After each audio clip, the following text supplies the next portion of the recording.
भगवान के प्रति संशय ये बना रहता है, पता नहीं भगवान है कि नहीं, हम इनके पास में पहुँचेंगे कि नहीं, कहाँ गति है, कहाँ जाएंगे, क्या है, तमाम प्रकार के संशय अंदर पड़े हैं सब। कोई एक परत, कोई द्वि परत, कोई चार परत।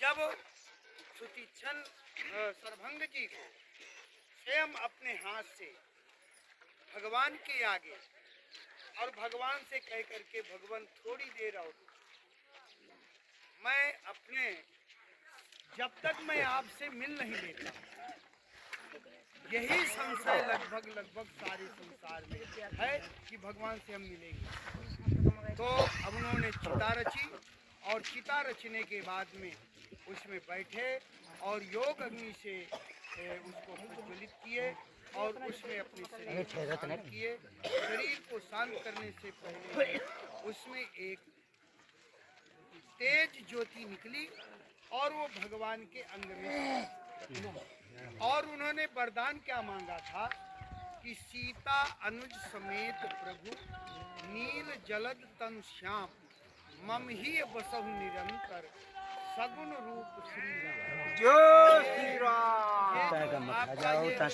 तीनों का रूप है, मेरे हृदय में सदैव वास।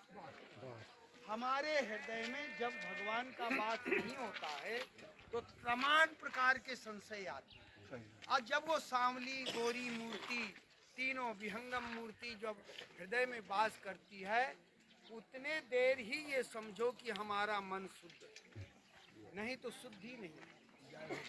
मन चंगा तो कठौती में गंगा कैसे, जब वो श्यामल मूर्ति हृदय में वास करेगा।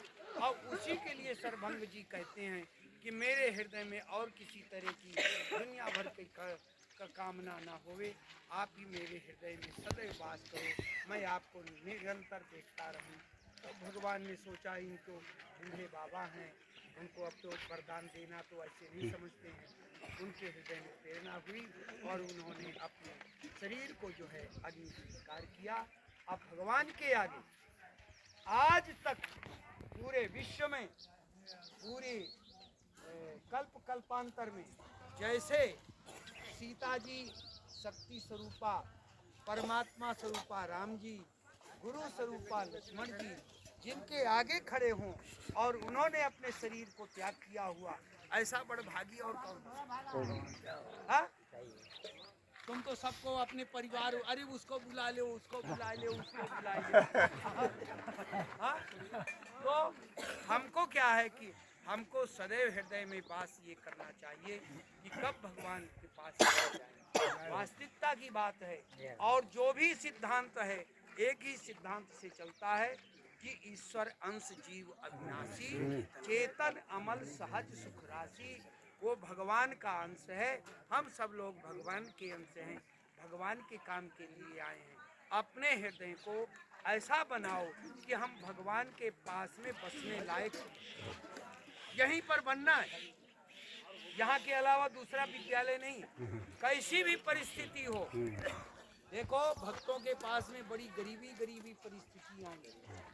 सुदामा जी देख लो, क्या है, किसको देख लो, सबरी को देख लो, गीधराज को देख लो, खाने पीने का चक्कर नहीं, यश वैभव के चक्कर नहीं है। यश वैभव बात बता दी, बड़े बड़े राजा हुए, उनको कोई आदर पूर्वक नाम नहीं लेता है। हाँ?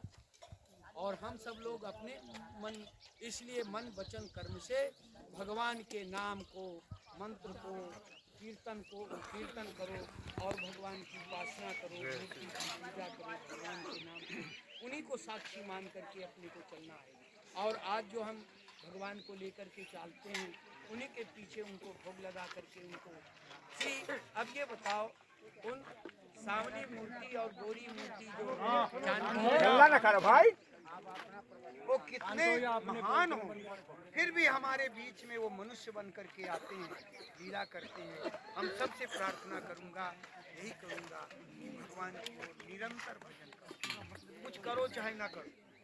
हाँ, आ जाओ। तो अगर घर में कोई परेशान हो रहा है, खाने को नहीं दे रहा, सीधे आ जाओ।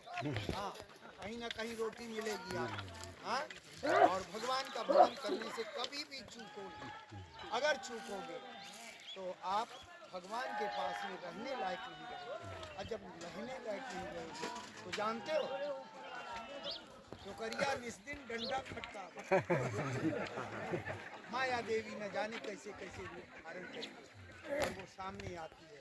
ब्रह्मा को धावे, विष्णु को धावे, शंकर जी को तो न जाने कैसे लगता है।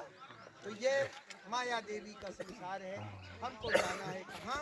यहाँ पर पढ़ करके भगवान के पास में जाना है। और ये सीधा पहाड़ अस्थि समूह वहाँ से जब सर्वभूमि से चले तो ऋषि निकाय मुनिवर गति दे सुखी भय निज हृदय विषय। जब वो तेज पुंज भगवान के अंग में समा गया तो ऋषि ने कहा कि हमको भी इनसे मिलना है। हाँ, परंतु दृढ़ता नहीं आई। हाँ, नहीं तो उसी समय जो है भगवान के आगे सब कोई मिलना चाहे। पता नहीं कहाँ जाएंगे, कितने ब्रह्मांड हैं। अभी एक सैटेलाइट छोड़ा था सन 70 में, अभी उड़ रहा है। हाँ, अभी वो न जाने कहाँ सूर्य लोक, दूसरे सूर्य लोक में पहुंचा है। अब भगवान के न जाने कोट कोट ब्रह्मांड, हाँ, न जाने कितने सूर्य हैं। हाँ, अग्नित रवि शशि दिशपाला, तो ये सब जो है होता है। तो हमको बहुत दूर नहीं जाना है, भगवान आ जाए उन्हीं के पास में समाहित हो जाएं तो हम भगवान की सेवा लायक हो जाएं। और सेवा लायक जब हो जाएंगे तो भगवान हमको अपना लेंगे। और जो दुनिया भर का हाय हाय खाए खाए सब एक दूसरे को मार करके खाने को तैयार है। हाँ, ये बहुत बहुत उसमें अच्छा संसार नहीं। हाँ, हाँ, बिल्कुल बिल्कुल दलिद्र से दलिद्र संसार है। परंतु हमको भगवान ने भेजा है, इसी में अपनी को शुद्धि करना है, इसी में भगवान के पास में जाने के लिए अपने को तैयार करना है। ऐसा मन करके भगवान का नाम लेते हुए आपको चलना चाहिए। हर एक हम एक पग चले, हमारा समय व्यर्थ ना हो। मैं सुबह कह रहा था कि लोग बात, मैं गया कई बजे, 2:30 बजे तो कौनो आसन बांध करके उसमें पटक आया। रात का एक पता नहीं वो आया है कि नहीं। हाँ, और दूसरी बात क्या है, आप अपने समय पर एक 15 मिनट आसन को बांधो। जब तुम सुबह स्नान करते इधर उधर घूमते तुम्हारी सब तुम बैठ करके यहाँ से यहाँ तक गरम बना रहे